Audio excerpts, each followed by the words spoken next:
Cher Dieu, ce matin à 8h, j'ai dit à Peggy Blue que je l'aimais, que je n'aimais qu'elle et que je ne pouvais pas concevoir ma vie sans elle.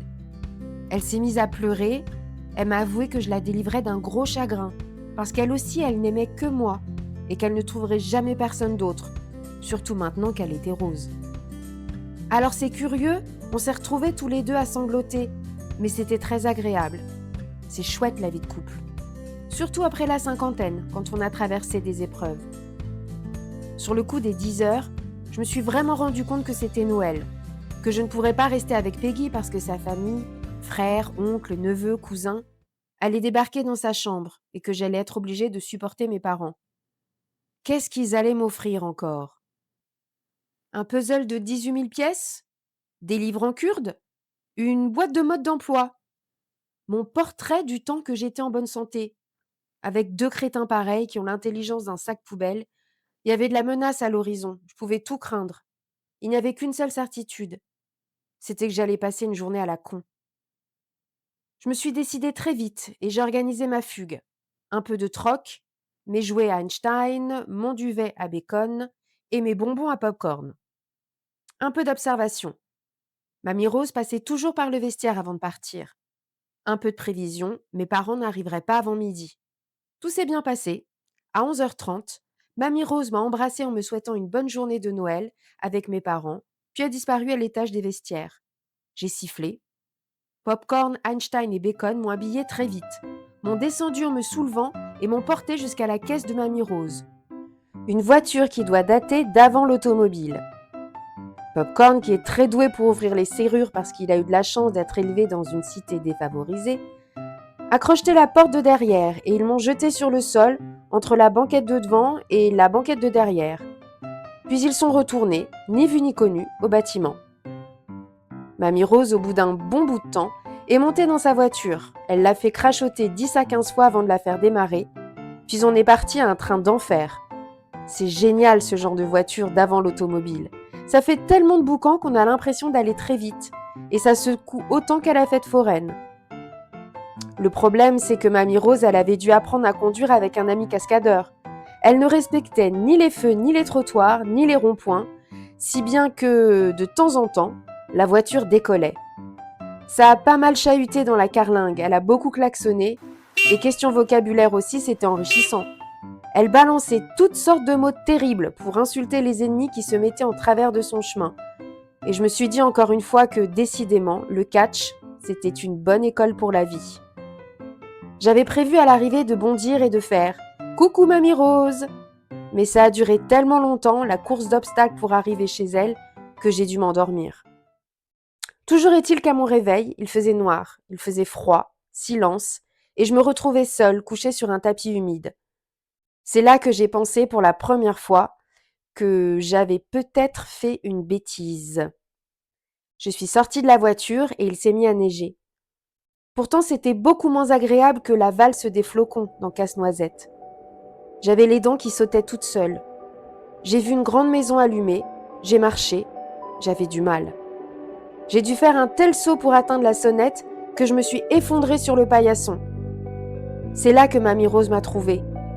Mais, qu'elle a commencé à dire. Puis elle s'est penchée vers moi et a murmuré « Mon chéri ». Alors j'ai pensé que j'avais peut-être pas fait une bêtise. Elle m'a portée dans son salon où elle avait dressé un grand arbre de Noël qui clignait des yeux. J'étais étonnée de voir que comme c'était beau chez Mamie Rose.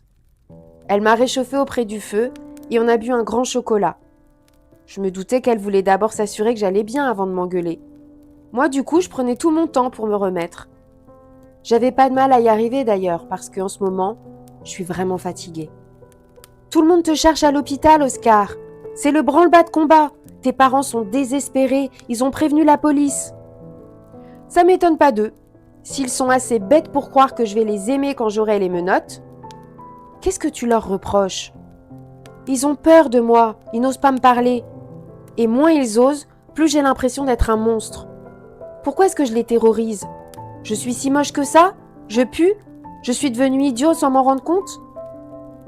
Ils n'ont pas peur de toi, Oscar. Ils ont peur de la maladie. Ma maladie, ça fait partie de moi. Ils n'ont pas à se comporter différemment parce que je suis malade.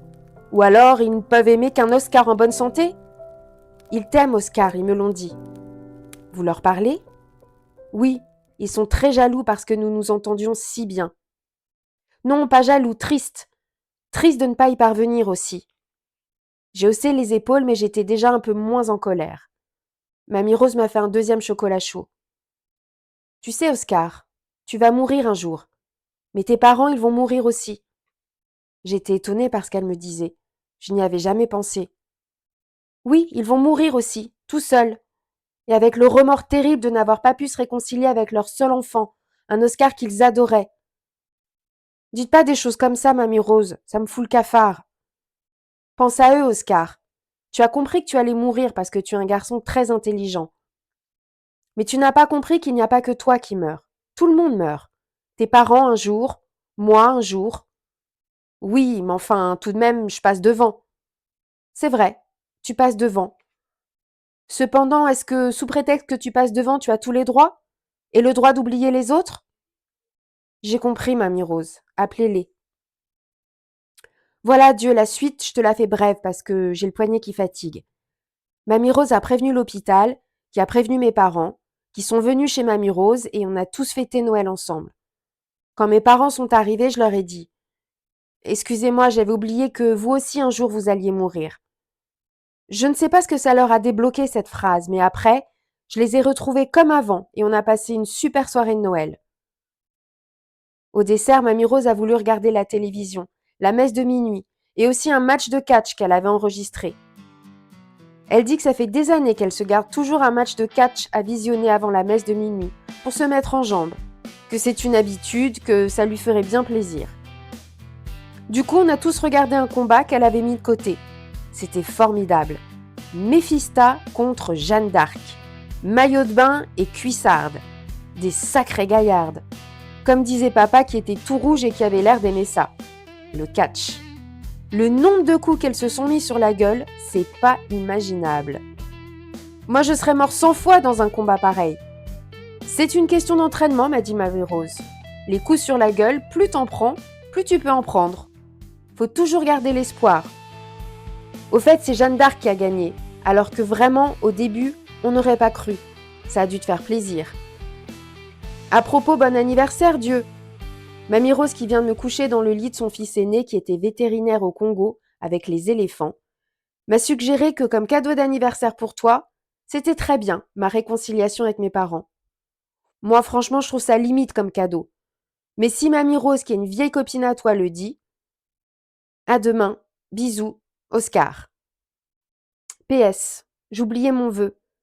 Que mes parents restent toujours comme ce soir, et moi aussi. C'était un chouette Noël. Surtout Méphista contre Jeanne d'Arc. Désolée pour ta messe, j'ai décroché avant. Cher Dieu, j'ai 60 ans passés et je paie l'addition pour tous les abus que j'ai faits hier soir. Ça n'a pas été la grande forme aujourd'hui. Ça m'a fait plaisir de revenir chez moi à l'hôpital. On devient comme ça quand on est vieux, on n'aime plus voyager. Sûr que je n'ai plus envie de partir. Ce que je ne t'ai pas dit dans ma lettre d'hier, c'est que chez Mamie Rose, sur une étagère dans l'escalier, il y avait une statue de Peggy Blue. Je te jure, exactement la même, en plâtre, avec le même visage, très doux, la même couleur bleue sur les vêtements et sur la peau. Mamie Rose prétend que c'est la Vierge Marie, ta mère, d'après ce que j'ai compris, une madone héréditaire chez elle depuis plusieurs générations. Elle a accepté de me la donner. Je l'ai mise sur ma table de chevet. De toute façon, ça reviendra un jour dans la famille de Mamie Rose puisque je l'ai adoptée. Peggy Blue va mieux. Elle est venue me rendre visite en fauteuil. Elle ne s'est pas reconnue dans la statue, mais on a passé un joli moment ensemble. On a écouté Casse-Noisette en se tenant la main et ça nous a rappelé le bon vieux temps. Je ne te parle pas plus longtemps parce que je trouve le stylo un peu lourd. Tout le monde est malade ici, même le docteur Düsseldorf, à cause des chocolats, des foie gras, des marrons glacés et du champagne, que les parents ont fait en masse au personnel soignant. J'aimerais bien que tu me rendes visite.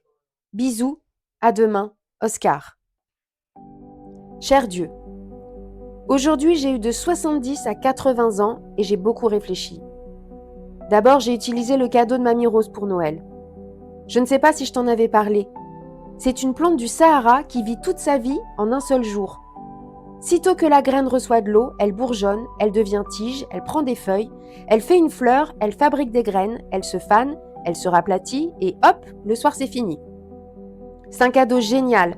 Je te remercie de l'avoir inventé. On l'a arrosé ce matin à 7h, Mamie Rose, mes parents et moi. Au fait, je ne sais pas si je t'ai dit, ils habitent en ce moment chez Mamie Rose, parce que c'est moins loin, et j'ai pu suivre toute son existence. J'étais émue. C'est sûr qu'elle est plutôt chétive et rikiki comme fleur. Elle n'a rien d'un baobab. Mais elle a fait bravement tout son boulot de plante, comme une grande, devant nous en une journée, sans s'arrêter.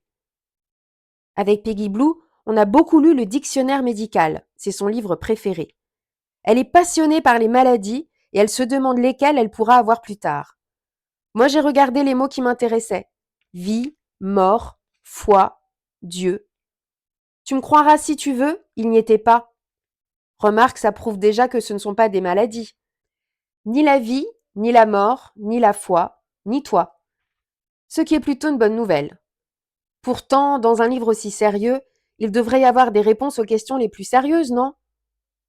Mamie Rose, j'ai l'impression que dans le dictionnaire médical, il n'y a que des trucs particuliers, des problèmes qui peuvent arriver à tel ou tel bonhomme. Mais il n'y a pas les choses qui nous concernent tous. La vie, la mort, la foi, Dieu. Il faudrait peut-être prendre un dictionnaire de philosophie, Oscar. Cependant, même si tu trouves bien les idées que tu cherches, tu risques d'être déçu aussi. Il propose plusieurs réponses très différentes pour chaque notion. Comment ça se fait? Les questions les plus intéressantes restent des questions. Elles enveloppent un mystère. À chaque réponse, on doit joindre un peut-être. Il n'y a que les questions sans intérêt qui ont une réponse définitive. Vous voulez dire qu'à vie, il n'y a pas de solution? Je veux dire qu'à vie, il y a plusieurs solutions, donc pas de solution. Moi, c'est ce que je pense, Mamie Rose. Il n'y a pas de solution à la vie, sinon vivre. Le docteur Dusseldorf est passé nous voir. Il traînait son air de chien battu, ce qui le rend encore plus expressif avec ses grands sourcils noirs. Est-ce que vous vous coiffez les sourcils, docteur Dusseldorf? J'ai demandé. Il a regardé autour de lui, très surpris. Il avait l'air de demander à Mamie Rose, à mes parents, s'il avait bien entendu. Il a fini par dire oui, d'une voix étouffée. Faut pas tirer une tête pareille, docteur Dusseldorf. Écoutez, je vais vous parler franchement, parce que moi, j'ai toujours été très correcte sur le plan médicaments et vous avez été impeccable sur le plan maladie. Arrêtez les airs coupables. Ce n'est pas de votre faute si vous êtes obligé d'annoncer des mauvaises nouvelles aux gens, des maladies au nom latin et des guérisons impossibles. Faut vous détendre, vous décontracter. Vous n'êtes pas Dieu le Père. Ce n'est pas vous qui commandez à la nature. Vous êtes juste réparateur. Faut lever le pied, docteur Dusseldorf, relâcher la pression et pas vous donner trop d'importance. Sinon, vous n'allez pas pouvoir continuer ce métier longtemps. Regardez déjà la tête que vous avez. En m'écoutant, le docteur Dusseldorf avait la bouche comme s'il gobait un œuf. Puis il a souri, un vrai sourire, et il m'a embrassé. Tu as raison, Oscar. Merci de m'avoir dit ça. De rien, docteur, à votre service. Revenez quand vous voulez. Voilà, adieu. Toi, par contre, j'attends toujours ta visite. Viens, n'hésite pas. Viens même si j'ai beaucoup de monde en ce moment. Ça me ferait vraiment plaisir. À demain, bisous, Oscar.